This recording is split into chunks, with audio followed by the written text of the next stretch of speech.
L'ange envoyé à Philippe aurait pu accomplir lui-même l'œuvre du Christ chez l'Éthiopien. Mais ce n'est pas ainsi que Dieu procède.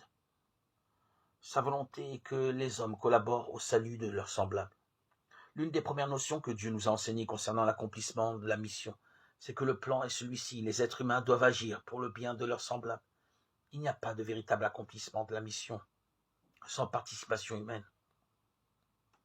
Cette participation peut être collective, mais elle est surtout individuelle.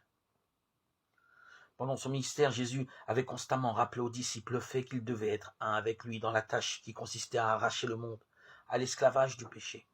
Quand il envoyait les 12 et plus tard les 70 proclamer le royaume de Dieu, il leur enseigna comment faire connaître à leurs semblables les vérités qu'il leur avait révélées. Dans toute son activité, il les formait en vue d'un travail individuel qui devait s'étendre à mesure que leur nombre augmenterait pour atteindre enfin les régions les plus reculées de la terre. La dernière leçon qu'il leur donna avait pour but de leur démontrer qu'ils étaient les dépositaires pour le monde entier de la bonne nouvelle du salut.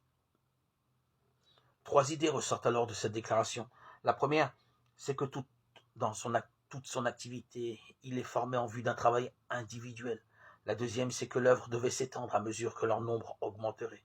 Et la troisième, c'est que cette œuvre finirait par atteindre les régions les plus reculées de la terre.